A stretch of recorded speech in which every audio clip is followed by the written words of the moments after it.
Bidar BRIMS ಆಸ್ಪತ್ರೆಯೊಳಗೆ ನುಗ್ಗಿ ವೈದ್ಯರ ಮೇಲೆ ಕುಡುಕರ ಗ್ಯಾಂಗ್ನಿಂದ ಭೀಕರ ಹಲ್ಲೆ, 7 ಜನರ ವಿರುದ್ಧ ಕೇಸ್ ದಾಖಲು.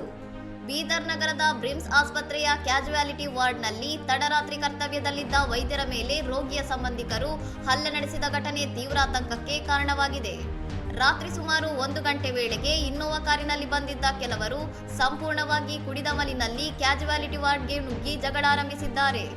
ಈ ವೇಳೆ ವಾರ್ಡ್ನಲ್ಲಿ ಕರ್ತವ್ಯ ನಿರ್ವಹಿಸುತ್ತಿದ್ದ ವೈದ್ಯ ಡಾಕ್ಟರ್ ತುಕಾರಾಮ್ ಮಚ್ಚಂದ್ರ ಅವರ ಮೇಲೆ ಈ ಕುಡುಕರ ಗ್ಯಾಂಗ್ ಏಕಾಏಕಿ ಭೀಕರವಾಗಿ ಹಲ್ಲೆ ನಡೆಸಿದೆ.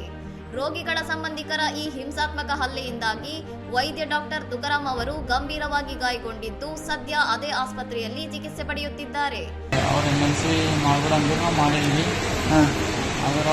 ಎಕ್ಸ್ರೇ ಹೋಗಿ ಅವರು ಹೇಳಿದ ಎಕ್ಸ್ರೇ ಅಂತ MLC ಮಾಡಿದ ಅಂತ ಅಟೆಂಡರ್ ರಿಟರ್ನ್ ಬಂದು ಜಗಳ. ಆಸ್ಪತ್ರೆಯೊಳಗೆ ನಡೆದ ಈ ದಿಢೀರ್ ದಾಳಿಯಿಂದಾಗಿ ಅಲ್ಲಿನ ವೈದ್ಯಕೀಯ ಸಿಬ್ಬಂದಿ ಹಾಗೂ ರೋಗಿಗಳು ಕೆಲಕಾಲ ತೀವ್ರ ಭಯಭೀತರಾಗುವ ವಾತಾವರಣ ನಿರ್ಮಾಣವಾಗಿತ್ತು. ಘಟನೆಗೆ ಸಂಬಂಧಿಸಿದಂತೆ ಆದಿತ್ಯ, ವಿನೋದ, ಗೋವಿಂದ, ಅನಿಲ ಸೇರಿದಂತೆ 7 ಜನರ ವಿರುದ್ಧ ಬೀದರ್ ನಗರದ ನ್ಯೂಟೌನ್ ಪೊಲೀಸ್ ಠಾಣೆಯಲ್ಲಿ ದೂರು ದಾಖಲಾಗಿದ್ದು ಪೊಲೀಸರು ತನಿಖೆ ಚುರುಕುಗೊಳಿಸಿದ್ದಾರೆ. ಇನ್ನಷ್ಟು ಸುದ್ದಿಗಳಿಗಾಗಿ ನೋಡ್ತಾ ಇರಿ ಸೌರಂ ಟಿವಿ.